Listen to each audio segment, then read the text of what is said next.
Lawrence Bishnoi Rohit Godara gang के सक्रिय सदस्य आदित्य जैन को दुबई यूएई में एजीटीएफ द्वारा सीबीआई इंटरपोल के माध्यम से डिटेन करवाकर भारत लाया गया। दिनेश एमएन अतिरिक्त महानिदेशक पुलिस अपराध शाखा anti gangster task force Rajasthan Jaipur के निर्देशन में संगठित अपराध व गिरोह के विरुद्ध कार्रवाई कर बड़ी सफलता हासिल की, जिसमें फरार अपराधी आदित्य जैन को दुबई यूएई में डिटेन करवाकर भारत सरकार व राज्य सरकार के स्तर पर यूएई सरकार से संपर्क कर आरोपी को भारत लाया गया।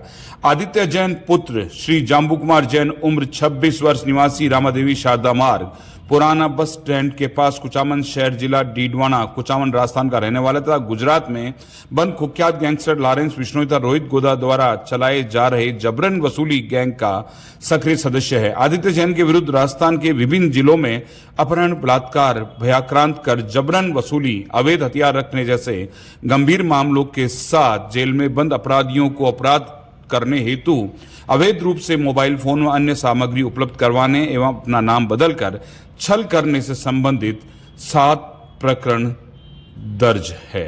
एक ये कुचामन सिटी का है। एक जब ये 17-18 साल का था, किसी लड़की के साथ प्यार हो गया, उसके बाद उसके चक्कर में इसके खिलाफ एक केस दर्ज हो गया, उसमें अरेस्ट भी हुआ था। इसके अलावा 2018 में ये चूरू जेल में जब बंद था तब वीरेंद्र चारण के संपर्क में आया था। उसके बाद ये कई कुछ छोटे मोटे काम करता था और दुबई में ये कहता है अभी कि इसकी डब्बा देने के अलावा कुछ टूर्स एंड ट्रैवल्स का भी काम इसने चालू किया है। बीकानेर में एक सरकार था, राहुल सरकार था, उसको अरेस्ट किया हमने, केस भी बनाया, जो फर्जी पासपोर्ट बना रहे उनको दिल्ली पुलिस ने भी कुछ केसेस किया, हमने भी उस केस में उसको अरेस्ट किया।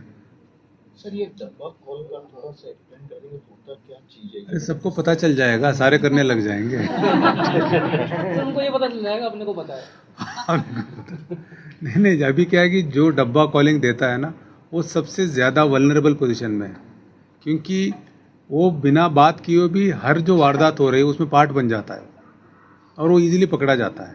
तो जो भी डब्बा कॉलिंग करने के लिए जो सोच रहे होंगे, क्योंकि बहुत इजीली पकड़ा जाता है। अभी हमारे केस में देखिए, ये पहले डब्बा कॉल अमरजीत बिश्नोई देता था, वो पकड़ा गया, और ये दे रहा था, ये पकड़ा गया, तो और सारे केस लग जाएंगे इनके ऊपर। उस कॉल के थ्रू जो भी धमकी दी है, जो भी फायरिंग हुई है या जो मर्डर हुआ है, उन सब में ये एक्यूज बन जाएंगे। पूरा पूछताछ में अभी तो कल रात को लाया है, अभी इसके केस में पीसी लेंगे, उसके बाद में डिटेल कुछ तो हमारे ऑलरेडी जानकारी में है और कुछ जानकारी में नहीं है, वो हम जानकारी निकालेंगे। राजू ठेठ और ये जी के फायरिंग में भी इसका ही नहीं, उस टाइम तक का अभी वो पूछना पड़ेगा, क्योंकि ये गया ही जनवरी में गया है, जनवरी 2024 को गया है ये यहाँ से मतलब दुबई 24 में गया है, और अभी तक प्रारंभिक पूछताछ में आया कि ये अप्रैल से चालू किया है इसने डब्बा देना, 2024 अप्रैल से।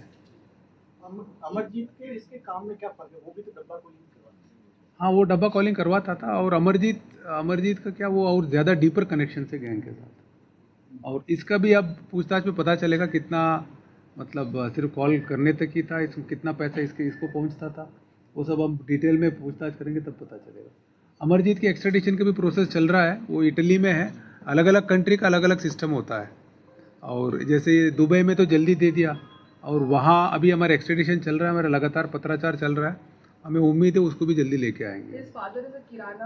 की कोशिश करते हैं, टेक्निकल भी है, इंटेलिजेंस एजेंसीज की भी मदद लेते हैं हम लोग, ह्यूमन इंट भी होता है। ये कितने समय से फरार है? उनको इनाम नहीं है सर इस पर? इनामी बदमाश थोड़ी दस नहीं, इनाम नहीं किया हमने, वो तो हमारे ऊपर है, चाहे तो कर सकते चाहे तो नहीं कर सकते। बहुत बार हम इसलिए नहीं करते ताकि अलर्ट नहीं करें उनको, इनाम होते बहुत बार जगह छोड़ देते हैं लोग। तो दूसरे स्टेट की पुलिस भी ढूंढ रही थी सर। हाँ, ये पंजाब में एक केस में वांटेड है, पंजाब के एक केस में वांटेड है, और अब हरियाणा और दिल्ली में भी कुछ वारदातें हुई है, उसमें भी सस्पेक्ट है। अब वो पूछताछ करेंगे, वो उसके बाद उनकी टीम भी आएगी। ठीक है सर। ठीक है। केंद्र जिसका आपने बताया, क्या वो लॉरेंस के? वो तो अब उस केस में ले गए, अब एग्जैक्टली उसके मैं कमेंट नहीं कर सकता हूँ मैं, है ना, वहाँ का केस है ना। बाबा सिद्दीकी में ले गए, एक तो हमारे यहीं से ले गए, हथियार देने की मतलब हथियार है ना, यहाँ ट्रांसफ़र हुआ था, ऐसे कुछ था। नहीं, अब हाँ, अब है, अभी है, ओवरलैपिंग है, हाँ। ठीक है चलिए थैंक यू